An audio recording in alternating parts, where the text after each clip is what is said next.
Hello guys, welcome to another video of stock market friends. S P E B Adhesives Limited guys, इस IPO का आज day 2 का subscription open हो रहा है। जानेंगे लाइव सब्सक्रिप्शन जीएमपी कितना चल रहा है, लिस्टिंग कितना मिलेगा, परफॉर्मेंस कैसा रहा, अप्लाई करें या फिर इन्हें फाइनल डिसीजन क्या लेना चाहिए, इन सभी पॉइंट्स को डिस्कस करेंगे। और ये कोई रिकमेंडेशन वीडियो नहीं है, इसलिए जो भी फाइनल डिसीजन लीजिएगा अपने रिस्क पर लीजिएगा। चलिए फ्रेंड्स, वीडियो को स्टार्ट करते हैं। आईपीओ 1 दिसंबर ओपन हुआ था, 3 दिसंबर कल के दिन क्लोज किया जा रहा है। 10 रुपीज का फेस वैल्यू, 52 टू 56 रुपीज पर शेयर की प्राइस बैंड, 2000 शेयर्स की lot size, fresh capital offer for sale का कॉम्बिनेशन है। 33.7 करोड़ का इशू साइज, 60.2 लाख शेयर्स का इशू किया जा रहा है। मार्केट मेकर कल पर लाभिदी फिनेंशियल इसके मार्केट मेकर है। Fresh issue 24 crore, offer for sale 6.5 crore का। Book build IPO NSE SME platform पर लिस्टिंग होने जा रहा है। अलॉटमेंट डेट 4 दिसंबर का, 5 दिसंबर रिफंड रिलीज किया जाएगा, शेयर्स डीमैट अकाउंट में क्रेडिट होगा। 8 दिसंबर का लिस्टिंग डेट रखा गया है। यहाँ पे ऑफर जो दिया गया है, lot size only 2 lot apply कर सकते हैं, 4000 शेयर्स मिलेंगे, 2.42 लाख रुपीज पे करना पड़ेगा। Small HNI minimum 3 lot apply कर सकते हो, 3.3 लाख रुपीज पे करना पड़ेगा। मैक्सिमम 8 लॉट अप्लाई कर सकते हैं, 8.9 लाख रुपीज पे करना पड़ेगा। स्मॉल एचएनआई अगर 15 टाइम सब्सक्राइब होता है तो आपको अलॉटमेंट ओनली 3 लॉट ही किया जाएगा। Big HNI minimum 9 lot apply कर सकते हैं, 10.1 लाख रुपीज पे करना पड़ेगा। मैक्सिमम का कोई लिमिट नहीं है। अगर बिग एचएनआई 30 टाइम सब्सक्राइब होता है तो आपको ओनली अलॉटमेंट 9 लॉट ही किया जाएगा, इससे ज्यादा आपको अलॉटमेंट बिल्कुल नहीं होगा। प्रोमोटर होल्डिंग प्ले इशू 100% का है। और अगर हम बात करें ऑफर जो दिया गया क्यूआईबी, एंकर इंक्लूड नहीं करेंगे, ऑलरेडी एलोकेट हो चुका है, जो कि लगभग 18.6% का। Big HNI 9.1%, small HNI 4.6%, retail में 32% ऑफर दिया गया है।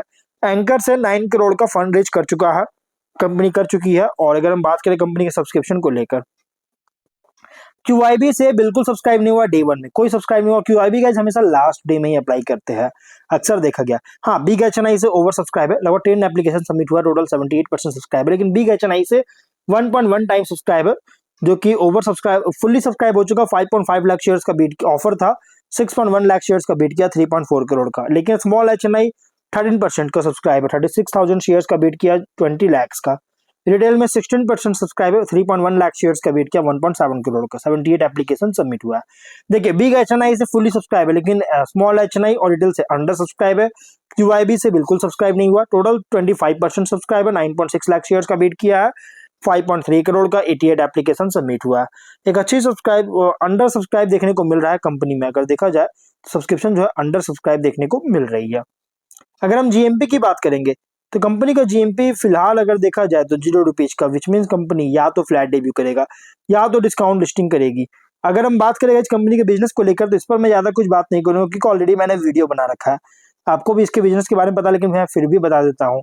Solvents based synthetic rubber adhesives का मैन्युफैक्चरिंग और डिस्ट्रीब्यूशन में इंगेज है, जो कि बोथ वाटर बेस्ड एडेसिव्स और सॉल्वेंट बेस्ड एडेसिव्स, ये 2 प्रोडक्ट्स का ऑफर करता है। और सॉल्वेंट बेस्ड एडेसिव्स के अंदर कंपनी जो है पॉली क्लोरोपेब्रिन बेस्ड और एसबीएस जो है मतलब से जैसे styrene butadiene styrene based adhesives में स्पेशलाइज है। और कंपनी के प्रोडक्ट पोर्टफोलियो में इंक्लूड है multipurpose adhesive, spray grade adhesive, premium bonding adhesive, ducting and insulation, wood working footwear grade adhesives जो सो कंपनी यूज करता है जनरेटर सेट में।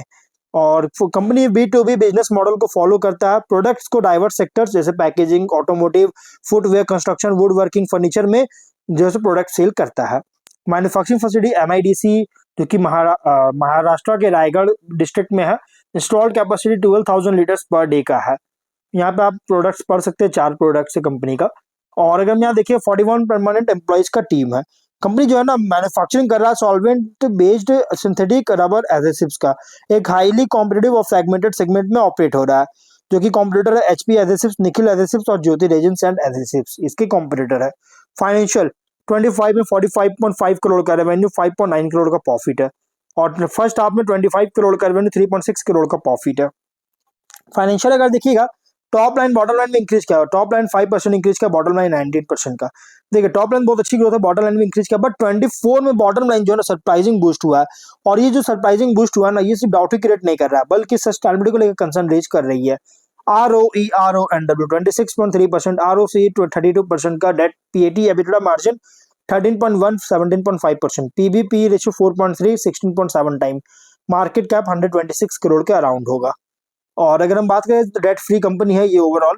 ऑब्जेक्टिव क्या है, तो नए मैन्युफैक्चरिंग फैसिलिटी का सेटअप करना चाह रही है, स्टैब्लिश करना चाह रही है, इसमें पार्ट फाइनेंस करना चाहती है, जिससे प्रोडक्शन कैपेबिलिटीज जो है उसको एक्सपैंड करेगा वाटर बेस्ड एडेसिव्स के लिए, और जनरल कॉर्पोरेट पर्पस के लिए फंडिंग इसके लाइफ को लेकर आया है। अब अगर हम बात करते हैं इस कंपनी के स्वॉट को लेकर, तो कंपनी का जो स्वॉट है यहाँ पे अगर देखिए स्ट्रेंथ में, जो कि SPEB एडेसिव जो है ना सिंथेटिक रबर बेस्ड एडेसिव्स का प्रोड्यूस करता है, डाइवर्स इंडस्ट्रीज में भी यूज किया जाता है प्रोडक्ट्स का, और हिस्ट्री जो है डेटिंग बैक डिकेड्स देखने को मिल रहा है, जो कि रूट इसका है रबर एडेसिव मैन्युफैक्चरर, जिससे एक लॉन्ग स्टैंडिंग मैन्युफैक्चरिंग जो है जान इम्प्लाई कर सकता है नो हाउ एंड एक्सपीरियंस के कारण, किस तरह से होता है और एक्सपीरियंस के कारण जो है सो कर सकती है apply imply. Recent financial performance भी हेल्दी प्रॉफिटेबिलिटी देखने को मिल चुका है, और IPO प्रोसीड से यूज जो करेगा, IPO प्रोसीड से फंड रेज कर रहा है, इसका यूज करेगी नए water based adhesive manufacturing facility का स्टैब्लिश करने के लिए, जिससे ग्रोइंग मार्केट जो शिफ्ट है ना उसको अलाइन करेगा फ्रेंडली एडेसिव्स एनवायरमेंटली जो है सो इसकी तरफ। वीकनेस में SME IPO होने के कारण गाइस स्मॉलर है अगर large established chemical adhesive firm से कंपेयर करते हो, जो कि हायर रिस्क, लोअर लिक्विडिटी और लिमिटेड डाइवर्सिफिकेशन इम्प्लाई कर सकता है। लॉट साइज भी रिटेल इन्वेस्टर्स के लिए हाई है, मिनिमम 4000 शेयर्स का, और मिनिमम इन्वेस्टमेंट सब्सटेंशियल को क्रिएट कर रहा है, जिससे स्मॉल इन्वेस्टर रिटेल इन्वेस्टर को डेटर कर सकता है। बिजनेस भी कॉन्सेंट्रेटेड है एडेसिव मैन्युफैक्चरिंग में, कोई भी रॉ मटेरियल कॉस्ट फ्लक्चुएशन जैसे रबर या केमिकल्स में या सप्लाई डिस्ट्रप्शन होता है तो मार्जिन हिट कर सकता है। पोस्ट इशू कंपनी जो है डाइल्यूशन करेगी और एक्सपेंशन पर डिलीवर करने के लिए बहुत जरूरत होगा नए प्लांट में, जिससे एग्जीक्यूशन रिस्क अभी भी देखने को मिल सकता है उस टाइम भी। और अपॉर्चुनिटीज की बात करेंगे तो एडेसिव का इंडिया में डिमांड बहुत तेजी से ग्रो कर रहा है, जैसे क्यों, क्योंकि construction, furniture, automotive, packaging, footwear industries में जो बहुत तेजी से इंक्रीज कर रहा है, जो कि मेक इन इंडिया का जो मतलब कि चल रहा है इसकी वजह से, जिससे डिमांड जो है एक स्टेबल देखने को मिल रहा है, सजेस्ट कर रहा है डिमांड बहुत तेजी से इंक्रीज करेगा। और वाटर बेस्ड लो VOC एडेसिव्स का ग्लोबल मार्केट में शिफ्ट बहुत तेजी से इंक्रीज हो रहा है, जैसे कंपनी जो प्लान है वाटर बेस्ड एडेसिव फैसिलिटी का, इसके कारण कंपनी के फेवर में जाएगा और इससे जो पोटेंशियली इनेबल करेगा एनवायरमेंटली कॉन्शियस सेगमेंट्स को टैप करने में। और एक्सपेंशन के साथ कंपनी जो है प्रोडक्शन को स्केल करेगा, मार्जिन इंप्रूव करेगा, लार्ज इंडस्ट्रियल कॉन्ट्रैक्ट्स को भी सिक्योर करेगा। पॉसिबिलिटी है कि ग्रोथ के लिए, जो कि अगर डिमांड और एग्जीक्यूशन जो है अच्छी तरह से काम करता है तो सक्सेसफुल होता है, तो थ्रेट में एडेसिव इंडस्ट्री जो है कमोडिटाइज्ड और कॉम्पिटेटिव होता है, लार्जर केमिकल एडेसिव मैन्युफैक्चरर्स के प्रेजेंस होने के कारण इसके प्राइसिंग मार्जिन को प्रेशर कर सकता है। कमोडिटी कॉस्ट और रेगुलेटरी एनवायरमेंटल नॉर्म्स के कारण input cost compliance burden affect कर सकता है। SME लिस्टिंग भी जो है इनहेरेंट लिक्विडिटी और वोलेटिलिटी रिस्क के साथ आता है। लिस्टिंग परफॉर्मेंस भी अनप्रेडिक्टेबल हो सकता है। रीसेल भी जो है डिफिकल्ट हो सकता है अगर मार्केट सेंटिमेंट वीक होता है, तो रीसेल मतलब क्या इसके अगर आपको अलॉटमेंट हुआ आप उसको सेल करना चाहे तो, या फिर कोई अगर बाई कर रहा है इसके शेयर्स को और सेल करना चाहे तो। सक्सेस जो है नए प्लांट का और एक्सपेंशन प्लान का अनसर्टेन है, तो इसके कारण कोई भी डिले या कॉस्ट ओवररन होता है तो फ्यूचर प्रॉफिटेबिलिटी को हर्ट कर सकता है।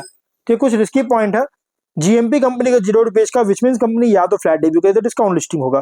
देखिए ओवरऑल कंपनी जो बहुत रिस्की IPO है, अगर आप रिस्क करना चाहते हैं तो आप कंसीडर कर सकते हैं, अदरवाइज आप इसको इग्नोर कर सकते हैं। फाइनल डिसीजन अपने रिस्क पर लीजिएगा, ये कोई रिकमेंडेशन वीडियो नहीं है। तो मिलते हैं नेक्स्ट वीडियो में, टिल देन बाय बाय।